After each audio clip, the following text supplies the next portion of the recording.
Bill. Member for Mount Waverley. Thank you, Deputy Speaker. And I rise to speak on the Transport Legislation Amendment Bill of 2019.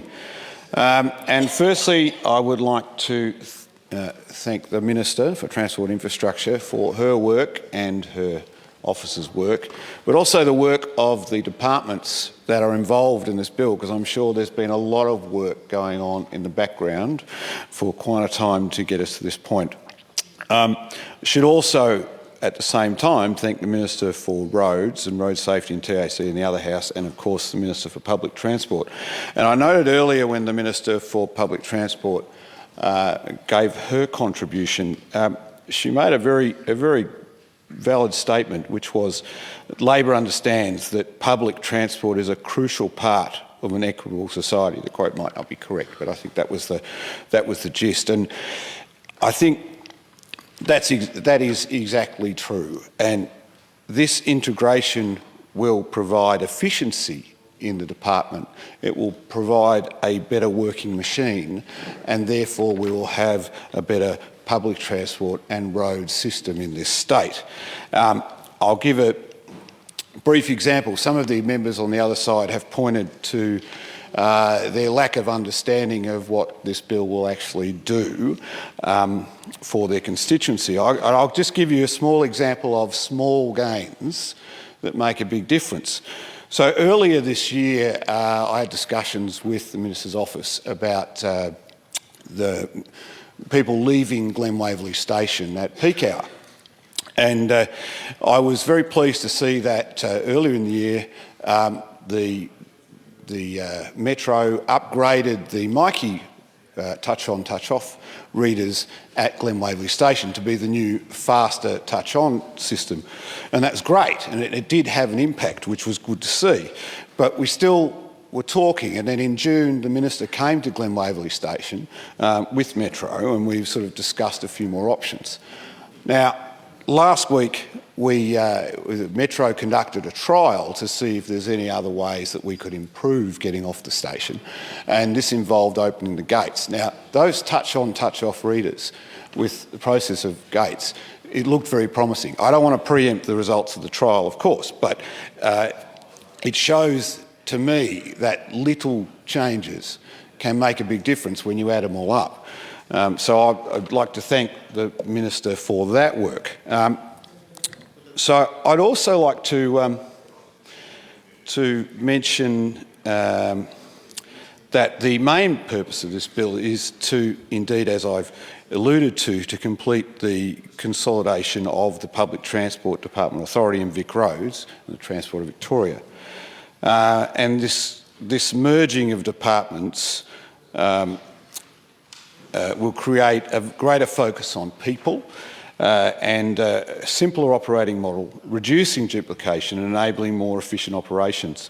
And I think we should, I'd like to thank the member for Box Hill, who's still here. His contribution was very instructional, and I actually wish that the member for Sandringham, who again was confused about some of the or didn't know, sorry, I shouldn't say confused, he didn't know what benefits his constituents would get. And I think some of the members' descriptions about his involvement in departments would mainly answer those questions for Manu Sandringham. So, well, I think he should. It was very instructional.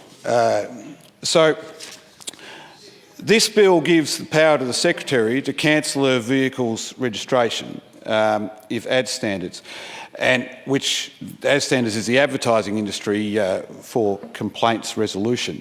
And if ad standards determine that a vehicle breaches those standards of code of ethics, then they can then ban the vehicle, and that goes to what many members have been talking about in regard to the wicked campers, which I will come back to, because that is a very good change for our state. The bill also completes the implementation of the National Heavy Vehicle Regulation by transferring compliance capabilities to the National Heavy Vehicle Regulator. Now, just on the vans, about 3 or 4 years ago, my family went down to the member for Bass's area. We went and stayed at Phillip Island for a week during summer. It was a fantastic holiday. And we were walking from our from our little house that we'd rented, walking along the road, and I saw this van. And it's the first time I had seen one of these things. So you picture a family walking along towards the beach. I've got my 8-year-old daughter, my 5-year-old son, and we're probably pushing the pram with Sammy too.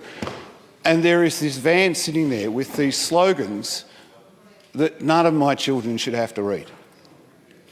And I'm glad the member for Caulfield's here in the room, because earlier today in his member statement he talked about anti-Semitic sentiments which are completely intolerable. And I completely agree with that. In fact, in Mount Waverley earlier this year there was a play, Diary of Anne Frank, and some idiot put some anti-Semitic graffiti on that. And it was completely disappointing to see that sort of thing happens anywhere near our electorate. It's not the same, but it's similar in the way that people are subjected to intolerable comments in a public way. And I think banning that is completely the right thing to do. So the late Fiona Richardson said in 2016, the member for Northcote at the time, if we can do something to rid our roads of wicked campers, take down advertising that blurs the line between marketing and misogyny, and turn the tables on the trolls, we will do it. Well, I think Fiona was spot on. I'd like to add that I not only blurring those lines, I think that those vans are foul, they are unnecessary, and anyone who thinks it funny can go in the privacy of their own home and say whatever they like to themselves.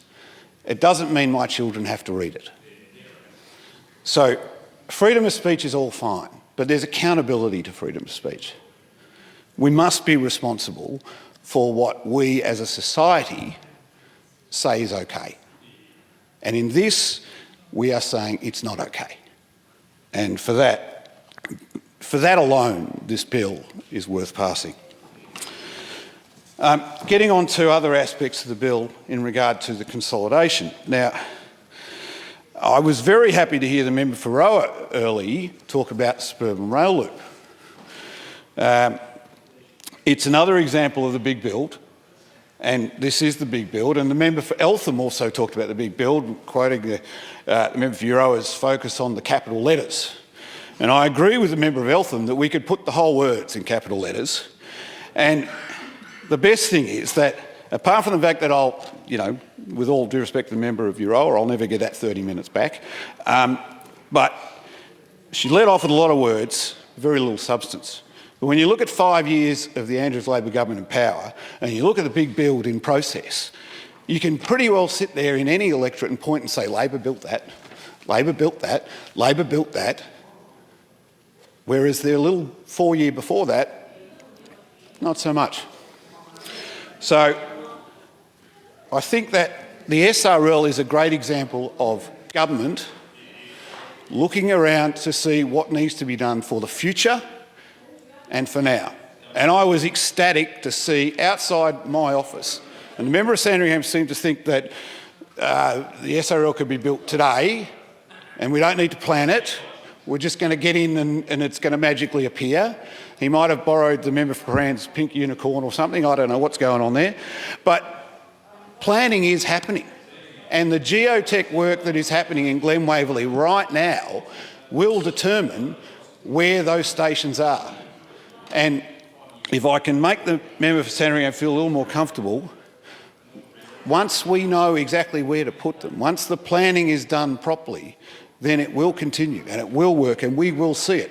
And I know the people in my district in Mount Waverley are excited. They are ecstatic. I almost joined the two words together. And they are ecstatic to see this movement.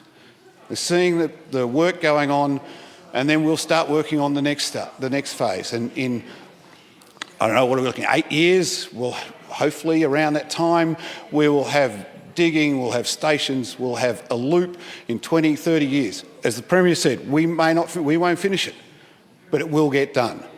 And many things that this government is doing and continues to do over and over again I won't get everything in this bill because there's too much of it, but it is crucial, and I commend the bill to the House.